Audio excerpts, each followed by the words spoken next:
I always hit record right away, but Sounds good. we can talk about anything. I really want to hear your whole story, man. I um I know you. All right, so first off, we'll start out. Uh, your full name is Fatzinger, right? That's your last name. Yeah, All and right. and you, and you said and you said it right. Most people don't. So Rob and I have been friends for probably about a year. I found him because he wrote a book. I apologize for the coughing. Rob has 14 kids, and he wrote a book called "14 Kids and Debt Free." Right? Is that the name? Well, it's 16 because we count my wife and I. So Okay, yourself and your wife. we threw 16 in the title, just to show off more. Ah. So we met because I saw his book and I saw an interview with him and his wife on another show, and I just thought he was interesting. And then him and I hit it off, and we have very similar senses of humor. So I asked him if he'd come on with me and talk. But I want to hear. Well, first, I always forget this. Everybody's supposed to like and subscribe and all that stuff. I don't know. I don't. If you guys like it, send it around to people. But I want to hear how you and your wife met and how were you both Catholic when you first met? What was the story between you two? Okay, we met. We grew up in the same town. We've lived there our entire lives. I met her summer of '84, right before I was turning 20. She was 16, which my daughters, my teenage daughters, are like, you would never let me date somebody who was in college 4 years older. I'm like, yeah, exactly. There's no way. We grew up in the same small town. Everybody hung around everybody. I have a younger brother and sister around her age. They knew her, and we actually met at some party on a Friday night. Somebody's parents were dumb enough to be away, and it was probably At the some. 80s. Yeah, there was probably a keg there. I don't know. It's one of those type of parties. We were both raised Catholic. She was at the time. She was much more Catholic than I was, Yeah. going to daily mass. I probably hadn't been in a church in, I don't know, since ninth grade. I had one of those spells from ninth or 10th grade till about 21 or 22. So we met. We started dating a few months later. Went out for about a year and a half. Broke up. She'll say I broke up with her and broke her heart. Didn't go out for about almost 2 years, year and a half, 2 years. We didn't go out. Stayed in contact. I had gotten my act together. Started got reconciled back with the church. Stopped my heathen partying ways. We started going back out. Valentine's Day of '88 was like our first back together official type date. A few months later, I proposed to her. Wasn't exactly planning on it. We were on a hike picnic up a place called Sugarloaf Mountain, a local little mountain here. And I just like, hey, will you marry me? She's like, yeah, I'll marry you someday. Because we had talked about it. We Yeah. knew when we got back together, we probably would. No, I'm like, no, like I'm doing a poor job here, but I'm asking you, will you marry me? Let's get married. And I didn't have a ring or anything. I just kind of threw it out there. And she's like, wait, what? You serious? I'm like, yeah. Who else would give you 10 kids, a house, a white picket fence, and a dog? And she said, kill the dog, make it 11 kids, and you got a deal. Wow. So from early on, you guys knew we're following the church's teaching on this, and we're gonna have a lot of yeah. kids. And So so we now got married a year after that. But yeah, I'm a huge proponent of meeting your wife in high school because me and all my brothers married our high school sweethearts. And I think when you marry a girl that you've known from childhood, you guys have a foundation there to build upon. And it's something that because rough times come in marriages. They always do. It's like, but if you meet exactly. somebody at 30 and those rough times come, you're going to have a hard time staying with each other. I mean, it's just the Yeah. way it is. So I love you guys. Yeah, You guys met easier to that young. bail. Yeah. And a lot of our talks, we'll give a little, when we do talks together, we'll give a little intro, and I'll mention, we've been married 33 years, happily married 28 years. Because if you add up all the, Those first couple of years, well, even in between, even the in times of fighting. between, Yeah. a day here, a week there, it adds up. That's Yeah. kind of why we do Marriage, for talks. anybody not married, it's like you'll have months and months where you guys are best friends and you just can't get enough of each other. And then you'll have a month where you guys can't stand the sight of each Yeah, other. Like it exactly. just every little thing the other person does annoys you, and you're just like, you just get Yeah. frustrated and everything. And then it goes back. It's a roller coaster ride, you know? Yeah, So we're like, yeah, we, you know, we always love each other. We sometimes don't want to look at each other or like each other, and divorce is never an option. But you never. know, Yeah. murder maybe, but not divorce. Divorce never. Yeah, you can confess murder and get absolution. Yeah, Divorce, you're stuck. yeah.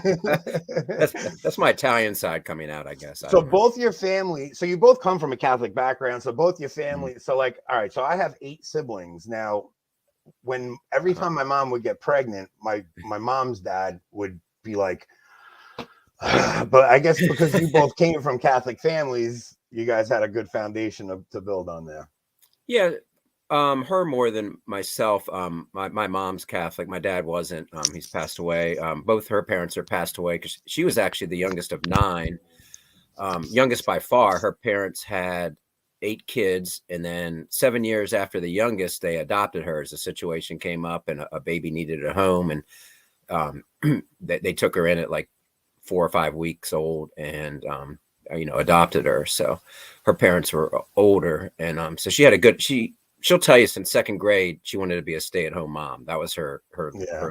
her vocation, her life dream. If she didn't become it, she looked into becoming a nun short for a little while when we were broken up, but decided, you know, not to. So now you guys are 22. You get married. Oh, you're 22. She's 4 years younger, right? Yeah, by the time we were married, yeah, we'd been broken up, gone out. I was 24 and she just turned 21. We got married right after her 21st birthday. That's great.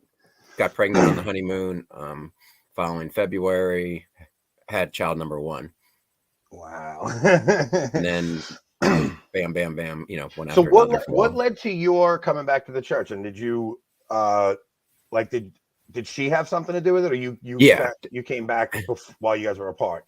I came back while we were apart, but we were friends and hanging out. And, you know, I basically gotten sick of my life. And, you know, I'd gotten out of college. I was working a little bit. Well, I was working, you know, just every night I was out and about, you know, partying this and that. And I just had it. And so I was hanging around her off and on because she had, you could tell she had something, you know, Yeah. even if you were just a regular old schmo, you could tell there's something different about her. So we were just hanging out, and I was over at her house, and she's like, you know, why don't you try, you know, praying and, you know, this and that, and maybe going back to church. So I got myself together, stopped drinking, and everything else. So it's been, geez, about probably about 35 years since I've had anything to drink. I couldn't handle, you know, I wasn't, Yeah. I can't have one. So, Yeah.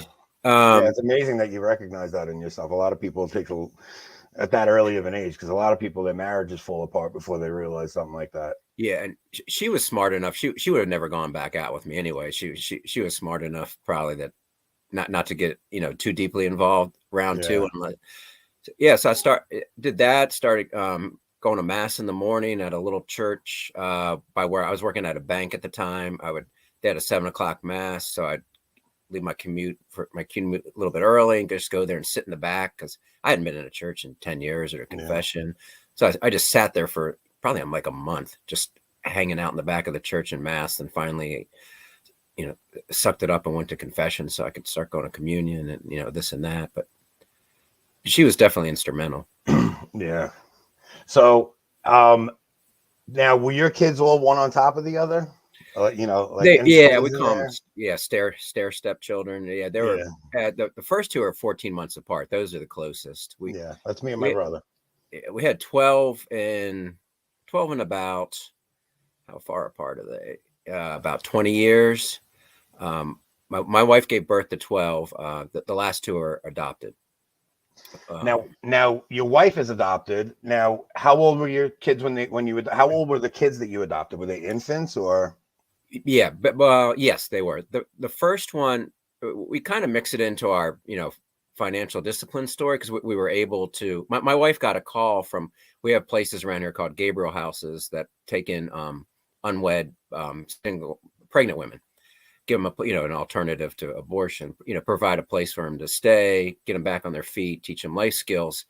And they had one where it wasn't working out. The mom wasn't capable of taking care of the child. And so my wife got a call from a friend of hers that worked there, said, hey, there's a 12-week-old that needs a home for maybe 3 months. The mom just needs to get her act together. So my wife's like, hey, can we take this in? I'm like, yeah, fine.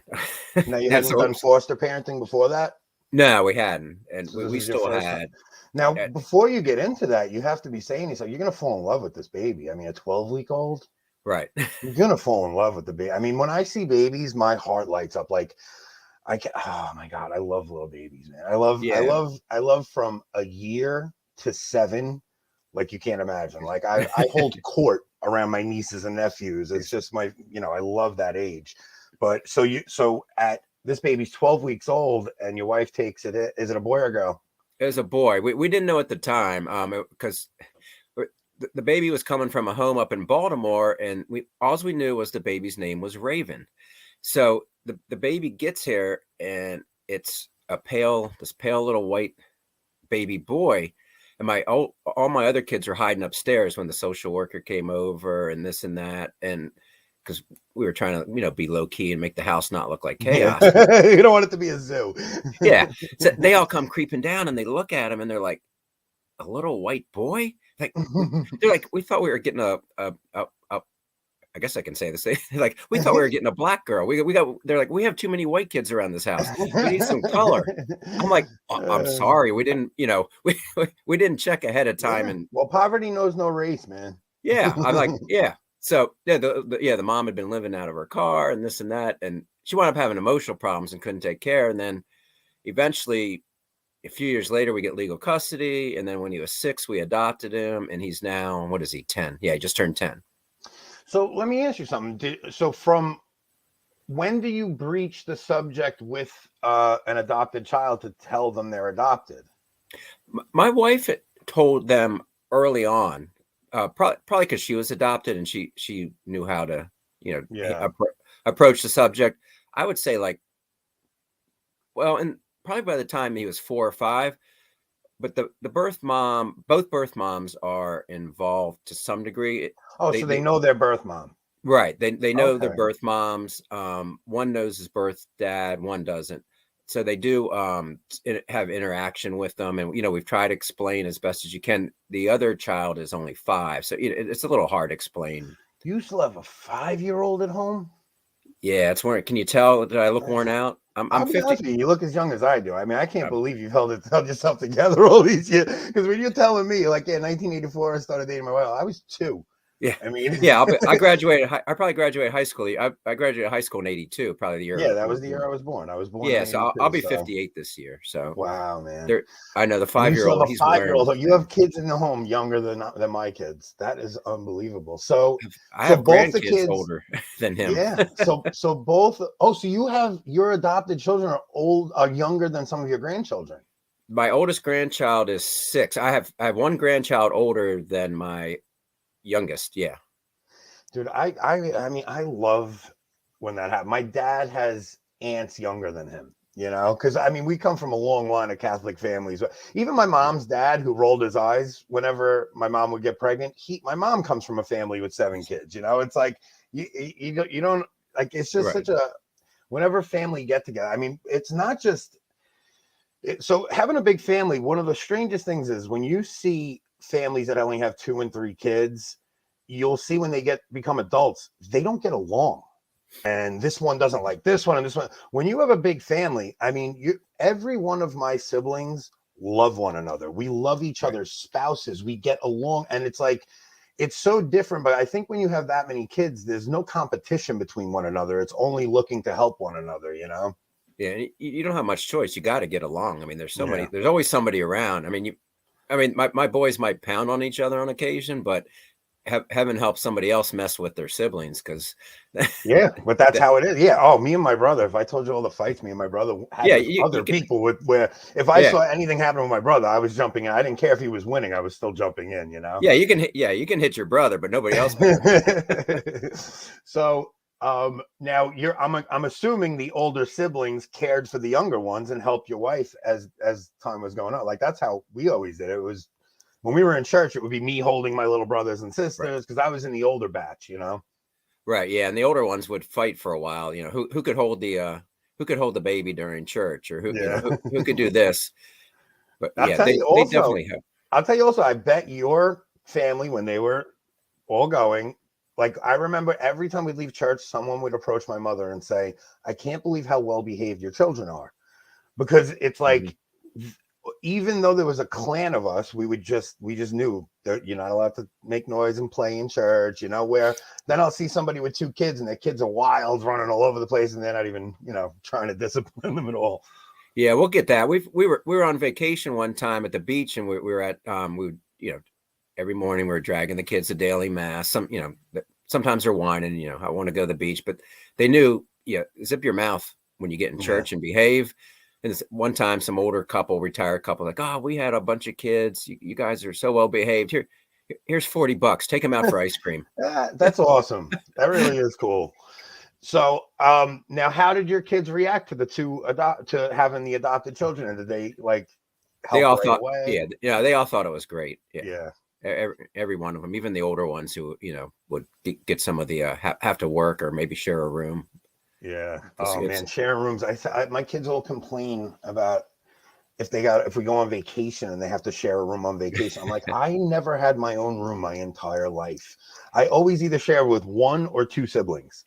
right. And you never thought anything of it. You always shared a room. Every one of us had to share a room. It's just the way it was, you know. Yeah, that's the way my wife was. Yeah, I'm the oldest of three, so I didn't share. I didn't have to share much, so it was a little bit of an adjustment. Now, I only have six at home now. Eight of them are out of the house, and we have 7 or 8 bedrooms, depending how we configure. Every one of my kids right now has their own room. They don't know how spoiled they are. Oh Like, wow. I got six kids with their own rooms. I'm like, come on. They'll complain about something. I'm like, really? Nah. Now I'll say something else too. So when you have, especially you have two kids still that young in the house. So my parents are in their 60s now, and they just finally have no kids in the house. But a sister is moving back home. Another one is coming back home in the summer. So my parents have never really experienced like that later life where there's not much work going on. Like you have your work cut out for you. It's a very difficult life when you have like the average person. My in-laws are in their 60s, but they haven't had a kid in the house for the past 15 years. They are going on vacation whenever they want. They could do whatever Mhm. they want. It's almost like they got to live their life again after the kids got out of the house, where my parents were never really. You can see my dad at this point. He's just like, oh, they're coming back home. What do you mean? Like they Yeah. can't even have a small little cottage because there's always kids that something happened where they got to move back home, you know. Yeah, this I got the feeling this place I'll never get out of this house because we'll I don't always think you will need the either. room, and I'll always. I recently retired a few months ago, and people are like, "Are you bored? Are you Oh, have all there's this always free stuff to time?" I'm like, "Are you do. kidding me?" I'm like Mr. Uh, Mom. I'm driving I'd be kids here, doing afraid this. to retire because my wife would have me working harder here than I do at work. Yeah, It's every weekend she has every weekend there's a list of things. There's never anything that runs out. My dad, since he retired, has done more projects than I've ever seen him do in his life. So, but let's get to that. Your retirement. How were you able to retire? uh, basically, we just lived frugally for years. We had no choice at first. We had no money. I was working a kind of a not quite an entry level job, but I was working at a bank. I think it was late '80s, but my starting salary, my first job, real job, was 13,000 a year. Tell you, how. So, Wow. and then I was probably making 18,000 when we got married. We got pregnant right away. She was still in college, pregnant her senior year of college. My kids like to try to call scandal and say mom was pregnant in college, but I'm like, yeah, mom was married too. But Yeah. so so she was getting an education major, wind up, a semester short to have the first child, but she was never planning to work anyways. And she picked education just partly because we'd actually decided we were going to homeschool when we were engaged. So Yeah. she's homeschooled all the kids, figured education would be a good thing to major in if you're going to do that. So she did that.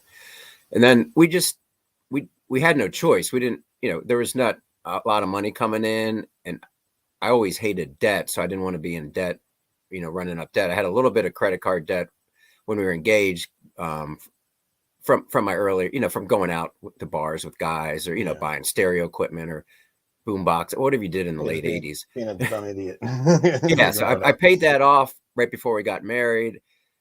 She was working part-time at a daycare center and at a shoe store, I think, while she was in college. We banked what little she was making, and we just, as soon as she had the baby, she's just been at home for our oldest is 32. So yeah, stay-at-home mom for 32 years. She does put in a few days now, part-time at our church. yeah. We have a high school co-op type thing for homeschoolers a couple days a week. So she helps run that.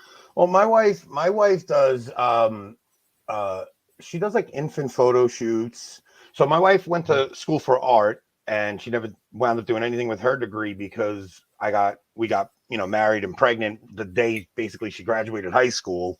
So she wasn't able to work. And then once the kids started getting a little more independent, she started doing photography, and nothing crazy. She has, her dad owns, a building, and he gave her a little small studio space. So she does a photo shoot during the day while the kids are at school, and then she gets to edit them at home. So it's really just, she gets to do that. And she makes enough to pay for my daughter's dance, Okay. so she's able to help with that bill, because my daughter's dance bill is outrageous. And I told her, I'm like, I can't keep these girls in dance. It's just too expensive. She goes, well, what if I paid for it? I said, if you can pay for dance, they can stay in dance. But I just turned 40 on Wednesday, and I come home and she gives me a box to open. And when I open it, I'm like, what? There's nothing in here. What's going on? And I started taking it out. I thought it was concert tickets. She saved up enough money to pay for a trip to Arizona for us. And she booked the plane tickets. She booked she paid for the hotels, everything. We're going to Arizona in May. I was so touched by it. I couldn't believe she did it. It was like unbelievable. But like, it's, same thing, like where your wife, now the kids are getting a little bit older, and she was able to go and start working a couple of days at the church. So yeah, now with I'm retired, she thinks she's the sugar mama of the house. Like her little couple $100 a week paycheck. But I'm like, but it's better than nothing. And she usually enjoys it. And somebody's got to keep the kids in line for the homeschool kids. Well, the thing is, dads are terrible with infants. Like, I was never good with a screaming infant, but once kids are 2 years old, like, I'll literally come up with things for kids to do. We'll play quarters, and we'll set up a can, and we'll just have the kids throwing quarters. And we have such an easier time keeping order with children than women do for some reason. Once they're old enough. When they're old enough, when I don't have to nurse a child or whatever. Now I'm like, here, take the baby, honey. Yeah, babies were hard, but all right, so now she was working, and now she's got a little bit. So you're the one that's home now, taking care of the at home stuff, huh?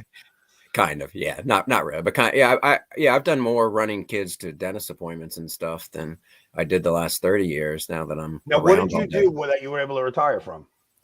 Well, first I worked at a bank for about 4 years. 4 years, but about a year and a half into our marriage, we both had this idea to open up a bookstore. So in 1990, right when my wife, right before she found out she's pregnant with number 2, we rented space and we opened up a Catholic bookstore / gift store. So from 90 to 2000, we had our own business. Never made much money because it was just, you don't make a lot of money selling books and stuff. And then Amazon and other places basically, did in most. Now, were you working anywhere else while you had the bookshop? No. No, that was your sole source of income? Yeah, that was our sole source. We moved from our little townhouse to a slightly bigger house. Didn't take on any debt, just drove old beater cars and didn't really save much for retirement in the 90s, saved a little bit. Summer 2000, we closed down the bookstore. And from 2000 until last November, I worked in IT doing software testing for a couple of different companies. The last 14 years at home. So I worked from home for 14 years. So I'm used to being. How did you even know how to do that? I didn't really. One of my best friends he was really into software and was a director at a small company. He's like, I know you're closing down the store. If you don't want to go back into banking, or something like that, why don't you come work? We need software testers. I'm like, his name was Dan. I'm like, Dan, I call you when the computer breaks or I have a problem. He's like, we'll teach. It's not that hard. So I started doing. I wasn't writing code or anything. I was just testing the code and the end product. So I wound up doing that and then becoming a manager for a while with software quality assurance type stuff. Nothing exciting, but it paid the bills and my salary slowly went up. Started saving more for retirement. We moved to a bigger house in 2000 also, right when we were closing down the store, bought a bigger house. Wasn't a Now, you good probably time. made equity on your townhouse too, right? Yeah, we rolled some money into it. We Yeah, so bought a that helped. foreclosure. If you could have seen this house 22 years ago when we bought it, it was well, you're in construction, right? You probably would Yeah. have you probably would have suggested burning it to the ground, but we fixed it up. So made it was a good deal. We put a lot of sweat equity into it. 2012, the house was paid off. We paid it off in 12 years instead of 50. We had You a paid your 15-year house mortgage. off in 12 years? Well, it wasn't a big mortgage. It was $100,000 mortgage. Oh, okay. The house was 150. Put 50,000 down. We got out of See, our other people don't. house. Yeah, when you say 150,000 now, like that's unheard of. Like I bought my house for 370 back in. I'm here. I think 11 or 12 years now. 12, maybe. No, I'm here about 13 years now. So yeah, probably about 2010 I bought my house. Or 2009 I bought my house. I bought it for 370, and that was low at the Right. time. That was like, oh, you Yeah. got a house for 370. It's like, but yeah, in 2000, I guess you could, if you looked around and found a foreclosure, I guess you could get something around there. I mean, Yeah. even then, I mean, you really put a lot of work into that house, I'm assuming. Yeah. It had been sorely neglected. We put a lot. I wasn't too handy. I learned, I had to learn stuff, but I had a brother-in-law who was a concrete worker / construction. One of Sam's older nephews around her age, he's a plumber. So for like 3 weeks, we just came over and just basically made it livable enough so we could move in. Yeah. And then did more over time. So Wow. once the mortgage was paid off in 2012, I just started maxing out any retirement account I could and scrimped and saved and different things like that. And with a goal of retiring by the time I was 60. And I retired a week before my 57th birthday last November. We were able to cut a little bit of time off that. Wow, that's amazing. A little bit of didn't do too much side work. We one time we went through the house and like sold everything that wasn't nailed down that was just laying around on eBay. But over the course of a year, I sold about $6,000 stuff on eBay. Just it's amazing what you accumulate in 30 years of marriage. And like, why do we buy this? Why do we have this? So now your oldest is what, 32? You said She is 32, and she's married. She is married, expecting number 4 next month. Now, okay, so I have two daughters. What's it like going through the dating process with the daughters when they first start bringing boys home? It's no fun because you know how boys are. You know what teenage boy. You were a teenage boy. Yeah. Heck, I mean, yeah. It's. I will say four of our kids are married. So the 4 oldest are all married, and all have at least one child. 2 of the boys and 2 of the girls are married, and they've all married well. Yeah. They so far. So we're 4 for 4 so far. We have a lot to go. We have a dating rule for the boys and the girls that we don't really bend much. That you can't date till you're 18. Yeah. And you can't. Now they'll go out with friends and groups. Boys and girls. Going out in groups, but no real boyfriends or this or that till you're 18. Yeah. Well, honestly, I started dating my wife at 15. And we got married. So I mean, but the idea is, especially in today, it's like all you're doing is putting temptation in your face to do something stupid that you might regret. So it's like, why even put yourself in that? It's like window shopping, It's like you're just going to be tempted. Right. And I know a lot of the younger kids, they'll date, they're dating somebody 1 month and they're broken up, then another one. I mean, you're just serial dating. It didn't. Oh, it's crazy. And yeah, then, it doesn't. I tell you, like my brother-in-law, my wife's family comes from a totally different place than mine. So my brother-in-law, we went on vacation. I took my wife's whole family, went up to a house in PA that we have.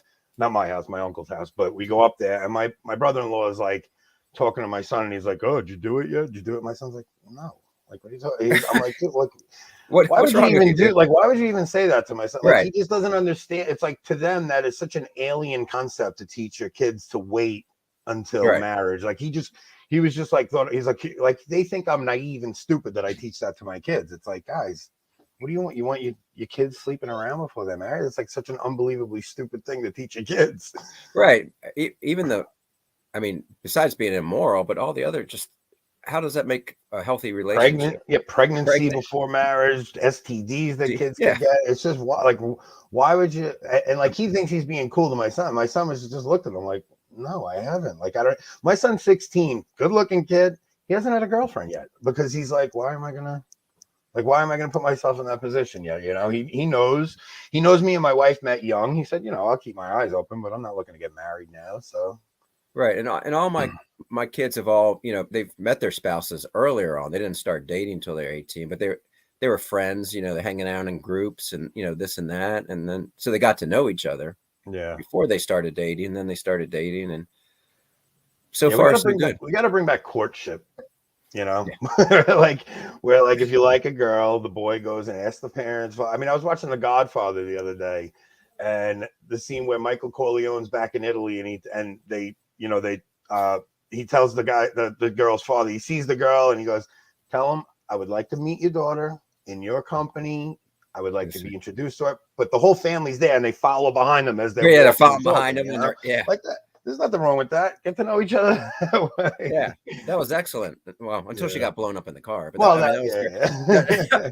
Other than Yeah, that, this is the 50th anniversary of Godfather, man. It came out in 72. So I saw an interview with Pacino the other day. And maybe go back and rewatch that movie. It's still an amazing movie. it's still great. Yeah, my boys love it. Not my young boys. I didn't let them watch it, but yeah, all my There's older. one or two scenes you got to skip through. You can watch Yeah. it with them after 12. Well, I mean, yeah, my 5-year-old, he's violent enough. I don't need I don't need him car bombing people, but the older boys, yeah. Yeah, my son, I've watched Godfather with him. I watched Braveheart with him recently. We watched Yeah, Braveheart together. It's such a some movies are just, classics that you don't see modern movies made like that, where you could watch them over and over and still think they're amazing after you watch them. Yeah, some of the dads sometimes will get together and we'll get, like watch, like you said, like Braveheart or Gladiator or Master and Commander of the High Sea, some just a guy movie. Yeah.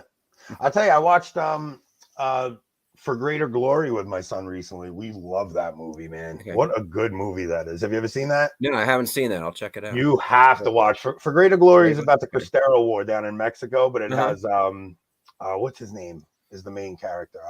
Andy Garcia.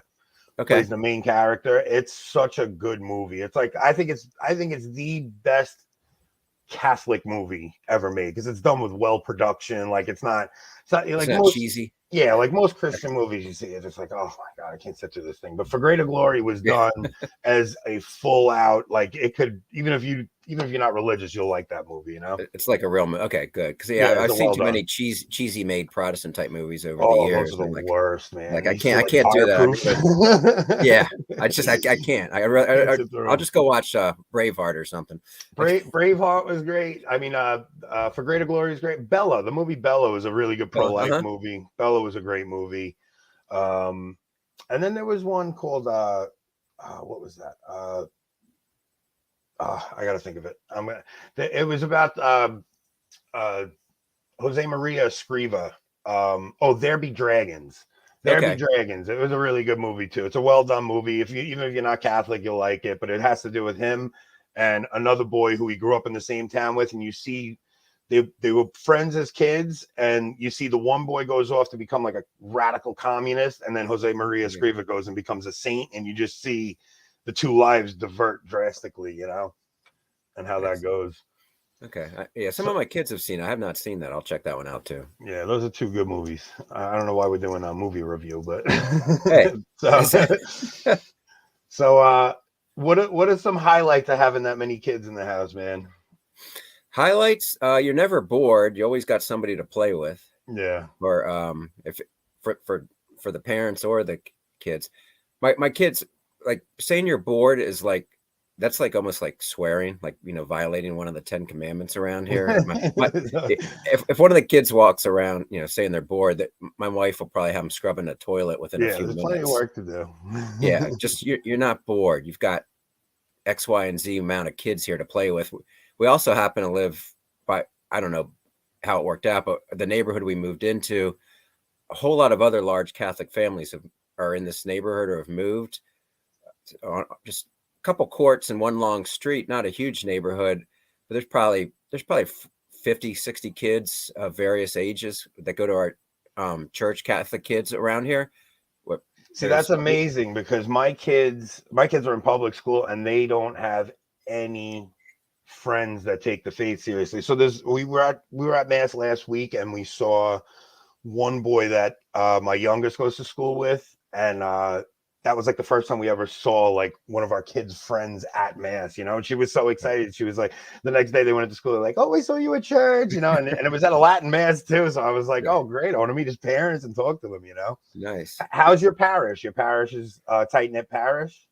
Yeah, we don't go to a Latin Mass parish. We No, yeah, but we go to the parish. We actually grew up in this parish, and we've only had, since I was a kid, we've had just 3 pastors. They haven't shuffled them they don't around. shuffle them every 5 years like But usual.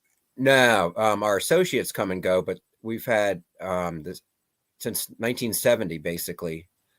We've had just 3 pastors, and they've all been solid. We haven't had. Yeah. We have 4 churches in town, and the other ones have been hit or miss over the years, but we've always gone to the same church. I think in the Washington diocese, we're the only church in the entire diocese that has altar boys only. Oh, really? Only. Everyone, and we have like 90 to 100 of them. We have no problem recruiting. There's four of the former altar boys are currently in seminary, various seminaries. So now, have all your kids stayed close to home? The ones that moved out? they have. One was actually, you mentioned Arizona. One was living out in Arizona for a while. They're expecting their 4th also. He and his wife recently moved back to this area. She was from Arizona. That's why they were living out there for a while. Would they meet at school? They met. They both did Focus. Oh, And they met that way. I think it's more of a dating program than in some ways. I know. So what? At least you're meeting people with the same, the same.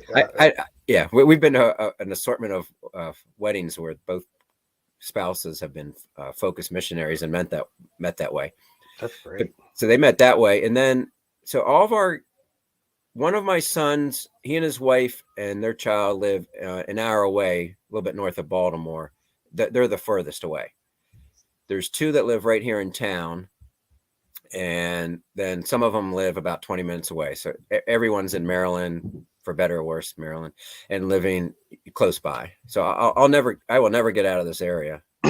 No, and that's why we want to leave. We want to leave New York so bad, but I'm like, how am I going to leave my siblings, my nieces and nephews? It's really hard to leave family, man. It's like they're your ark. It's like when bad times come, you have your family there to count on, Yeah, I if it was just me, I'd be more than willing to move to Florida or Arizona or somewhere tomorrow. No, your wife will never allow it. I like warm weather. Yeah, she's like, I'm dying in this house. I'm like, all right, fine. Yeah, my parents the same thing. So one of my sisters is one of my sisters is like going through a rough time in her marriage. My mother would never leave her. She would never leave the state because she depends on my mother, my sister. It's like my mom. I don't think she'd ever. My father, if it was up to him, he'd have left years ago. Right. He did like so. They sold their house after the house I grew up in, and they were supposed to downgrade to something smaller. They wound up getting something bigger because they knew kids were going to come back. This one's going to have a hard time, and they're going to come back. So they know they're always going to have people coming back. Yeah, I'll never get be able to get a 2 or 3 bedroom rancher out in the country somewhere by myself. I'll have this. We're in a suburb of DC. I may be able to move a little farther out from the city, but it'll have to be a big house again. Yeah. you'll be stuck like that. Yes, How is that? Is there anything you do with the kids that are still at home for Lent as a family? we do rosary after dinner, and we kind of. I know you're doing that diet thing with your. Are you doing? Is the whole family doing it, or just you and No, your this is wife? me and my wife. Me and my wife are doing it, You and you're surviving it. I can't believe what I opened my. I gave up TV. I gave up Yeah, bread. we did that. We gave up TV as a family. Yeah. So bread, TV, bread, meat, cheese, eggs, dairy. I mean, it's not. I eat grass. Basically, I'm Yeah, like, I'm a keto carnivore type. You just described most that I would be like eating grass and water because I eat. you Well, only eat meat, right? yeah, You're yeah. like a On carnivore. Fridays I Yeah, yeah. do I do So I'm eggs like, and cheese, but not on. But you know what a otherwise, treat is for me? I'll tell you what a treat. I'll take a banana. I just did this. A banana, and I'll fry it in coconut oil. okay. And that's it. That's it. That's your That's the treat. extent of like a treat for me right now. I mean, I'm down.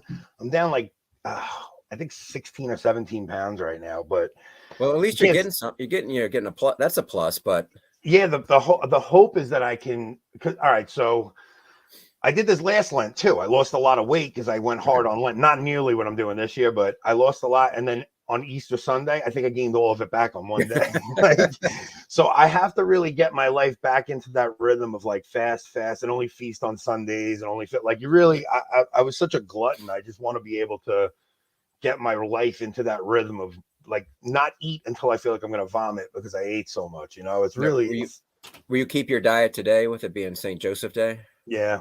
I'm Okay. not giving. If I feel like if I go off at one time during Lent, I won't stay. Yeah. Like I'm weak like Go. that. You know, if I slip up once, I may go off the rails. Like even on my birthday, I didn't have a birthday cake, nothing. I'm like, Yeah. Yeah. it's just, Fried banana with a candle in it for your oh birthday, my or god, man. There's like a couple of like I've eaten more veggie burgers okay. than I can possibly ever eat for the rest of my life. It's like, and the first couple of days, like your body goes into shock. So like all I ate was bread and like I lived on sandwiches. So when those first couple of days hit, it's like you have like a fiber overdose. I was Yeah. doubled over in pain. I could not believe how much it hurt. I thought I was gonna have to go to the hospital. Okay. And it was really just gas, dude. It's like Right. your body's just expanding. You're like, oh, It's like, oh this is no, terrible. I got cramps. It's like That's what I killing felt me. like. I was a pregnant woman going through Yeah. labor. You know, that's really what it felt like. But Oh man. what do you think about the whole consecration coming up? I heard something about that, but I'm not on like you, I'm not on Twitter right Yeah, I give now. up Twitter too. That's where I mainly get my news. Yeah, Somebody yeah. mentioned it the other day, and I'm like, what? What? So I need to go So look this up. Francis is he at first he said he was just doing the consecration, and everybody right away traditional Catholics got to do what they always do and say, well, it's not going to be valid because he's not doing it in union. And now he's asked all the bishops of the world to unite with him and do it. I And heard that. I think it's an amazing thing. I'm really looking forward to it. I can't wait to see what happens. Now, I think that people are under the impression that there's going to be some instant miracle when this Like the happens. sun at Fatima or something, Yeah. or something. And what I can tell you is Mary said that Russia will convert, right? So what I'll say is I can tell you what's happened every time I've prayed for someone's conversion and it's happened. Calamity hits. When I prayed for my wife's conversion, my marriage almost fell apart. But my marriage almost falling apart is what led to her conversion. Right. So I mean, that's just kind of how God works. He brings good out of evil, you know? So it's like I've been praying for one of my little brothers, and what happened with him is he started having problems and he couldn't figure it out medically. He was going to doctors for weeks, but through that process, he finds God and he comes back on. And then, you know, so right. I hope that people understand that this consecration may work and not the way people think it's going to. I mean, God never works the way you think he's going to. I mean, it could lead to a war, and then Right. Russia converts through the suffering. You know, it's just It's not going to be John Lennon singing Imagine and everybody's hugging and loving each other. I mean, I don't think so. That's just not how I've ever seen God work. He's never worked like that in salvation history. You know, it's just, I think that it's, I just think that people are anticipating this a miraculous event next Friday when this happens, or they think Francis isn't the Pope and nothing's going to happen. And I think that we need to really understand that this just just leave it in God's hands and just trust that God has a plan, you know? Yeah, I'm sure Twitter's been blowing up with this going That's probably crazy. all they're probably talking about this in Ukraine. I'm honestly really glad this is the time that I'm not on it. Yeah, I like having, I mean, I wouldn't just sit there for hours, but I checking back and forth and this and that. I'm like, you free up some time and I'm not playing with my dumb phone. And yeah, I'll tell you, man, it was the nice. worst when I would come home and use it at home, because it was like I'm here interacting with friends online instead of my kids and my wife, and it was a much needed break. But I'll tell you what really was rough. So now I'm reading a lot. So I read The Life of Saint Anthony, and I just started reading Dostoevsky, The Brothers Karamazov. Okay. Now, I read that years. That's great. Oh my God, man, it's amazing. Like I can't believe how good it is. So, but when I first started trying to read, my mind was so used to these little sound bites and these little tiny things, Right. like 280 characters. I couldn't quiet my mind enough to read and like get like halfway through a paragraph and be like, wait, totally forget what I read. Like, yeah. Reading comprehension was so bad because of this instant little scrolling and seeing these quick little things in my mind. And like, you're kind of like me, where when I see something on Twitter, like my first instinct is to fire off a wise ass comment. You know, it's like, so everything I read was like that.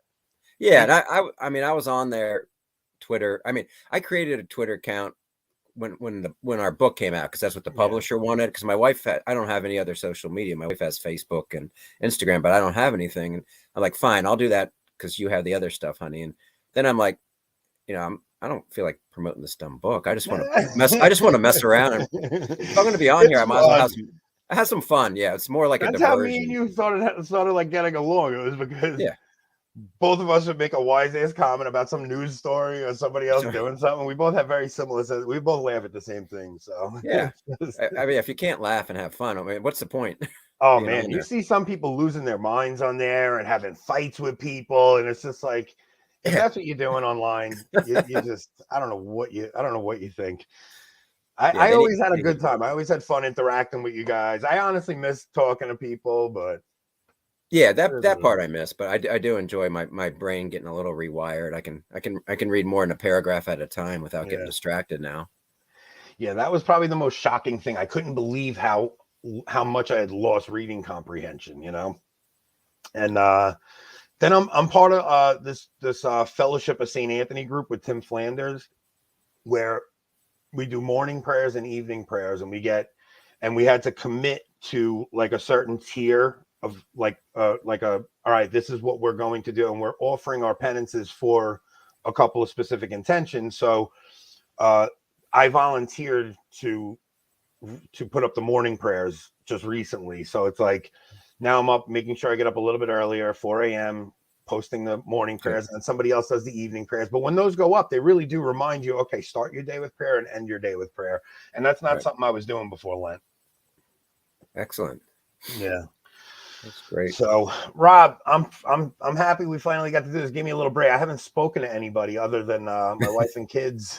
I really felt like I'm like in a cloister these past couple of weeks. Yeah, after Easter, we can go back and start harassing people on Twitter. Oh, again. I can't wait. I can't wait just to bother people. But Rob, I'm really glad you came on, man. The best of luck with everything you got going on. I hope the book sells, guys. It's if you go online, I found it on Amazon, and that's how I met Rob. Let me see. What's the actual title of the book? Why don't you? A Catholic Guide to Living. Yeah, the publisher made this. They made it so long. A Catholic Guide to Spending Less and Living More. Advice from a debt-free family of 16. I'm like, could you guys have made this? Here's what I'm going to do. When I post this video, I will put the link for the book in the description. Rob, you are awesome, man. We're going to talk again before Lent's up. Excellent. If you guys are ever down DC, come down. You got a place to stay. Oh, that's awesome. I'll text you soon and we'll figure something out. Awesome. All right. Take care.